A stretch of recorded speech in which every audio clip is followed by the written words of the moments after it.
let's go to something you tweeted then. Can we talk about that next? I just saw this breaking. Biden's DNI pick, Avril Haines, is not someone, which I think it was either going to be her or Avril Lavigne. He definitely wanted an Avril. And I think the last Avril minute Lavigne would be a massive improvement. Let's be honest. I think I'd be fine with that. Yeah, I think Avril Lavigne. I mean, I'm not a huge fan of her music, but you know, I think she'd be pretty fair. She'd just be like, you know, let me just have my binder full of skater boys and I'm happy. It's like, all right, you can have that. That's fine. That's fine. But that is so Gen X of you. Right? Biden's DNI pick, Avril Haines, is not someone to trust. This is your tweet, Tina. Palantir has a sordid Fourth Amendment history and created ICE software. Controversial data mining firm Palantir vanishes from Biden's advisor's biography after she joins campaign. Okay, so what's going on there, Tina? There's so many levels to this onion. Where do I begin? So if folks aren't familiar with Palantir, they need to be. This is you know what? I rarely use the word evil. I'm going to use evil here. They are a very evil corporation. They are pretty much responsible for creating the massive surveillance state that we live in. So not only did they create the ICE detention software that they use to track immigrants, a lot of the police departments use the Palantir software. Peter Thiel, who is their founder, he is a billionaire guy that is a huge Trump supporter. You know, there's a long history of Fourth Amendment rights violations with Peter Thiel and Palantir. And the fact that they removed that from her bio is very telling, I think, because a lot of people would see that as a red flag. And I also think that the fact that you're coupling that with the CIA connection. So she ran the CIA under Obama. This is not somebody we want in this position, in my opinion. Yeah. Well, when you look at, you know, especially a lot of the stuff that ICE has done, and when you look at, you know, I mean, I was on a campaign to ban facial recognition software, which fortunately has seen some success. There has been some banning of facial recognition software. But when you look at the way police and ICE have straight up just abused this, and the fact that it has mismatches up to 98% of the time. And who does it mismatch more than anyone else? Minorities and people of color. You know, black people, people of color, like it doesn't mismatch white people near as often. So you hear these stories where people are getting deported to countries they've never even been to. They sent some guy to, I think it was Iran. They sent some guy there. He had never even been there, but he was mismatched. And so they sent him off there. People, they use it to find information on exes. They use it. I mean, it is just this is like George Orwell personified. Then you have Amazon Ring that has deals with law enforcement that we don't know what those deals are. So people are now it's like, it's not just George Orwell going on now, Tina. It's Aldous Huxley too, where people are allowing, like they're doing it themselves. They have a ring cam. And they're like, oh, I need this all of a sudden. I haven't needed this for years in my neighborhood. I need it now. And we have these contracts with law enforcement. No one knows what's in them. Law enforcement won't tell you what's in them. Amazon won't tell you what's in them. And they're surveilling entire neighborhoods. Yeah. Yeah, I mean, they use FISA courts for their warrants, so we don't know what they say. You're right.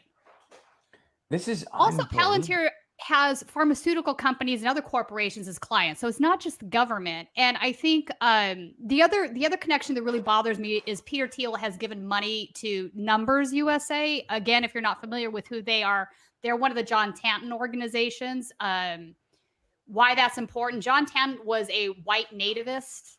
So not only was he against ending illegal immigration, he's against all immigration, legal or otherwise. And he also would like to deport brown and black people. He thinks the United States should be a white nation. And he, you know, I wrote an article on him a couple years back, but he's been associated with all kinds of white supremacists. So the fact that Peter Thiel gave Numbers USA $1 million, I think is also very telling about where he comes from. The connection with ICE, you know? Like, is this a parody of itself at this point? I feel like pretty much every single pick Joe Biden has is just like, find somebody who's on the wrong side, really hardcore, and we got a gig for them. We have a job for them. Like if he was hiring somebody to be in charge of nautical navigation, he would hire frickin' Gilligan. Like, it's unbelievable. It's unbelievable. To be fair, Gilligan might be an improvement. I mean, so he's putting in places, I mean, whether they're lobbyists or what have you, these folks are definitely not progressive. They're not in line with the leftist agenda whatsoever. They're not even just not progressive. It's even worse than that. They're the opposite of what they're supposed to do. I mean, it's the same thing Republicans do, where it's like, oh, here's somebody, we're going to write a healthcare bill that takes healthcare away from millions of people. We're going to write an anti-healthcare bill. Now it's like, we're going to put somebody in charge of this who hates it. We're going to put Betsy DeVos in charge of education. She hates education. She hates people learning.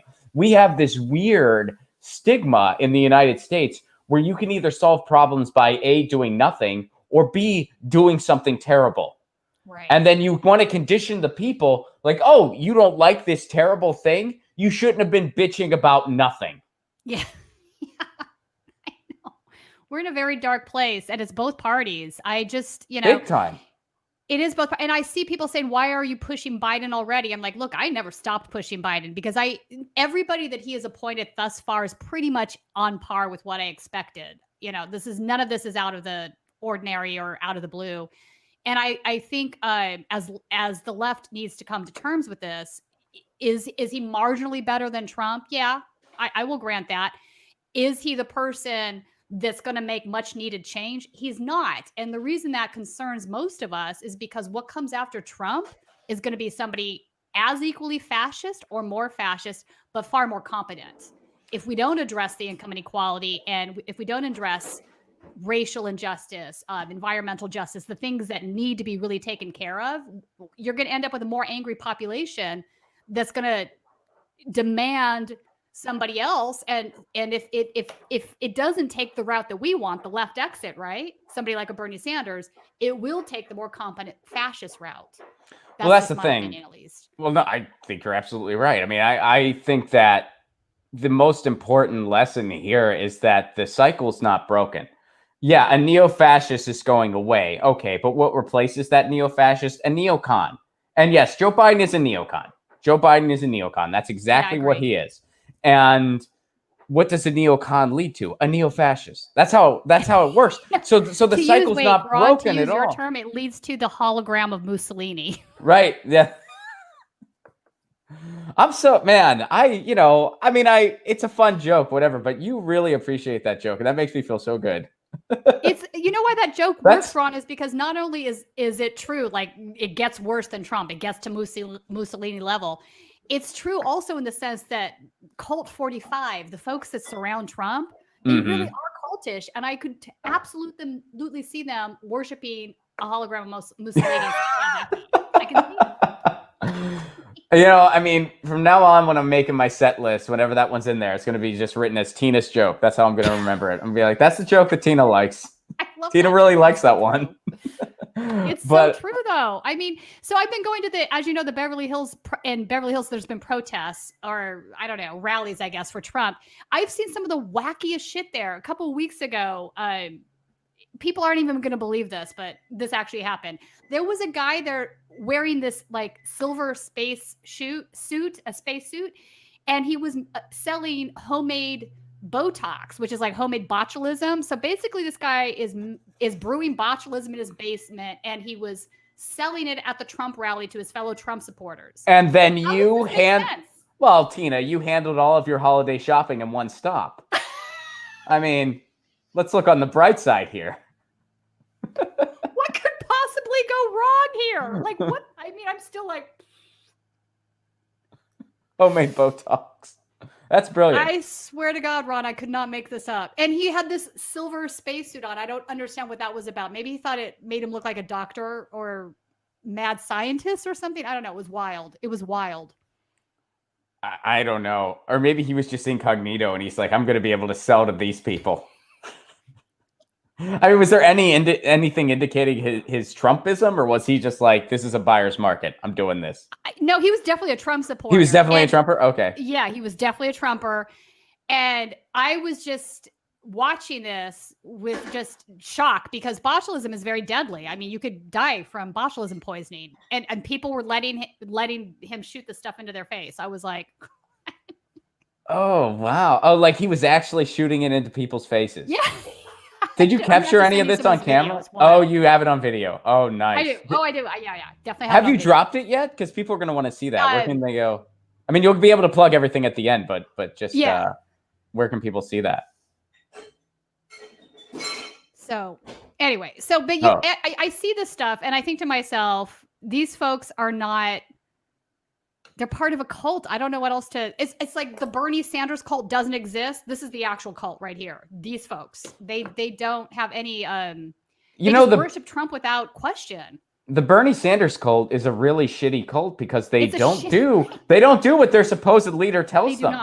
They don't do what they don't do what Bernie tells them. They're like, you guys are a cult. We're such a do what Bernie tells you, you cult. Like, oh, we're not doing what Bernie tells us to do.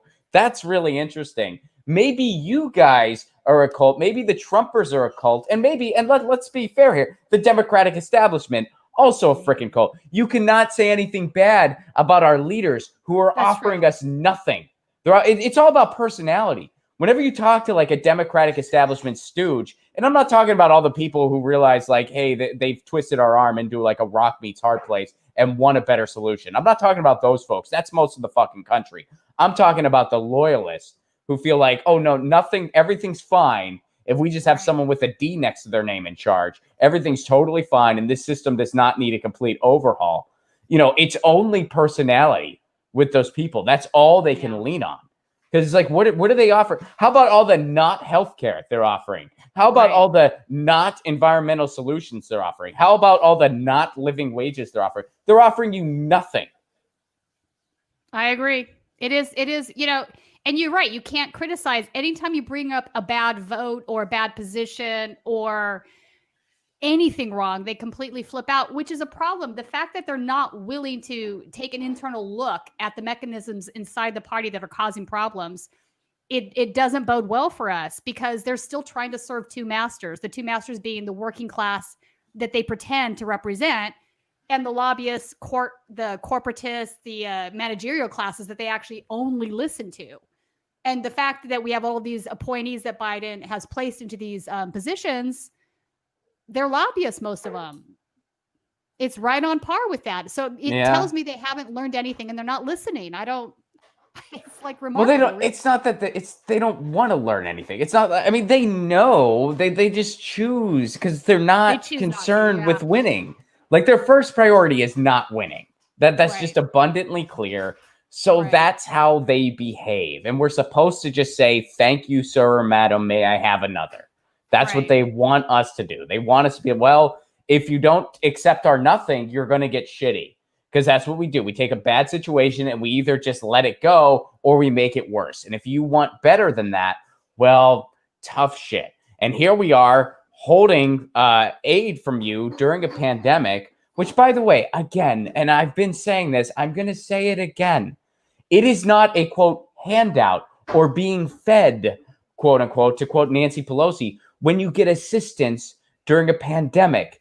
It's fulfilling an agreement. We pay taxes every year. One of the things that we're told, it's all a bunch of bullshit, but one of the things we're told those taxes are for, on the list of shit it's for, if ever there is a once-in-a-century pandemic, the government has your back. So when they've taken all these funds and given them to Wall Street, while giving us a one-time, fuck you, $1,200 payment, it's worse than just the government not looking out for its people. It's worse than that. They are stealing from you.